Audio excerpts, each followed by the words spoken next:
Hello, peoples. Today I'm going to be ranking all 10 seasons of The Walking Dead. This is probably the longest I've ever stayed committed to a show. And believe me, I had a hard time being committed within the last couple of seasons. Well, minus season 9 and 10. Let me move you guys back a little bit. There we go. But yeah, let's just get right into this. Coming in at number 10 is season 8. Season 8 is like the Rise of Skywalker of Walking Dead in my eyes. It for people who didn't like season 7, for the people who didn't like season 7, it took its complaints about season 7, turned it up to 11, and that didn't work. For the people who liked season 7, it was too much action for them. So at the end of the day, no one was really happy with season 8. They killed off Carl, which was a huge mistake. That makes zero sense because the next season, they replace him with Henry. Okay?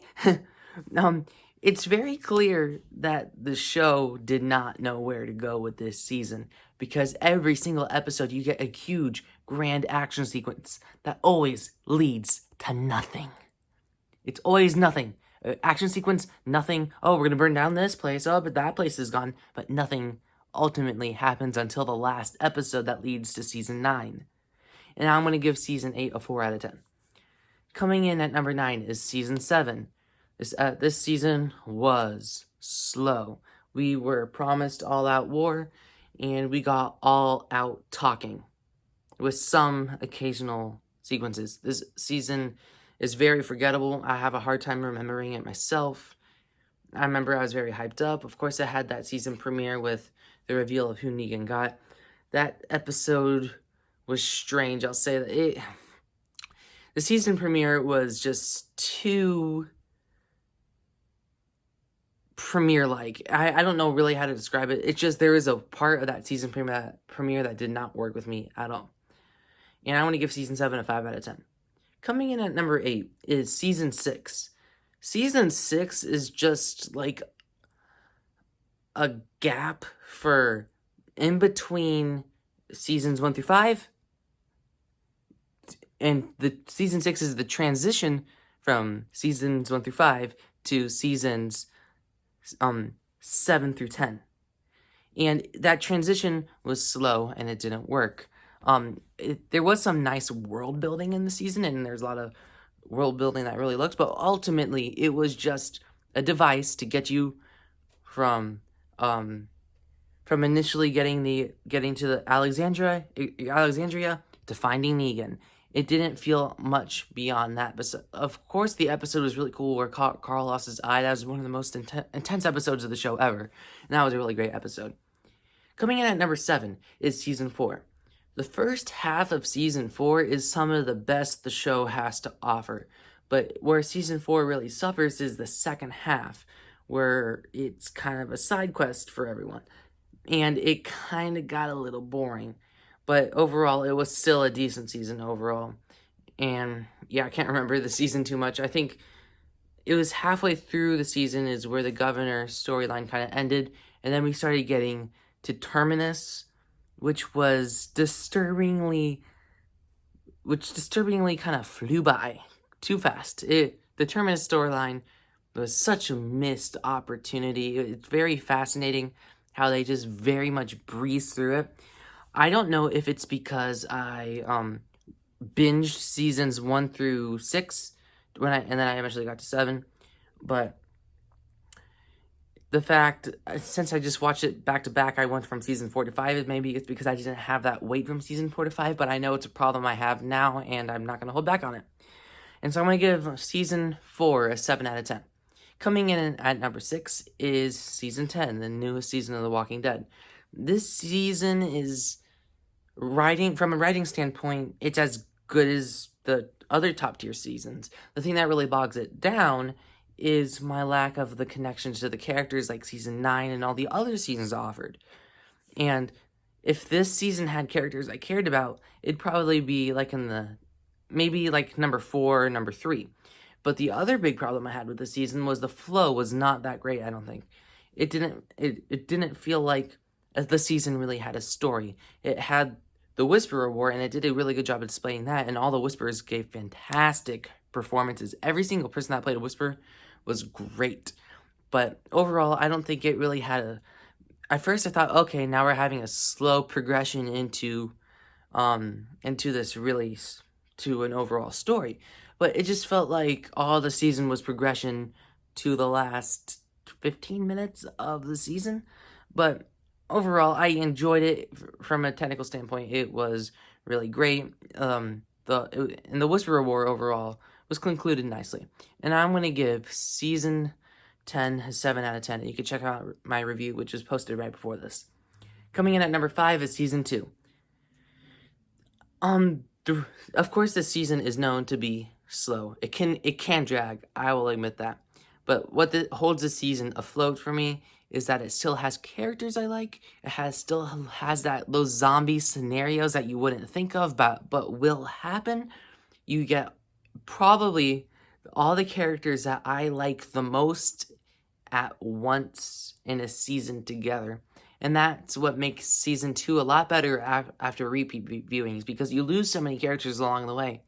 The Season 2 is the only real season where we have most of our characters still alive. And it's nice to see them on screen again. And so that's what keeps Season 2 afloat for me. I want to give Season 2 an 8.4 out of 10. Coming in at number 4 is Season 1. And that's the introduction to this world. So Season 1 was practically perfect, besides what makes Season 1 not being number 1 for me is that it's just very inconsistent when you compare it. When you look at zombies in Season 1 and compare it to what we have now in Season 10, you have zombies hitting rocks, picking up rocks and hitting the window. You have zombies picking up their stuffed animal from... It's just not consistent at all. But like I said, it's a fantastic introduction to the world, and it's really cool to see. Of course, all those iconic scenes from Season 1, so many iconic shots, and the scenarios that you get from a zombie apocalypse for the first time, and I'm going to give Season 1 an 8.5 out of 10. Coming in at number 3 is Season 5. This is Walking Dead in its most what-if situation ever. It still has most of the cast that we like, but not all of them. And it adds some new great characters like Abraham, Rosita, Eugene. Well, not really Eugene, but it has a lot of situations. I think this is the season where we add Father Gabriel, and there's a lot to like in the season. This season's very episodic. It doesn't really have a nice flow. But you guys could be saying, oh, what about, you said Season 10 didn't really have a nice flow, but Season 10 also didn't have characters I cared about. In Season 5, every single character I care about in Season 5. I like every single one of them. Well, except Eugene.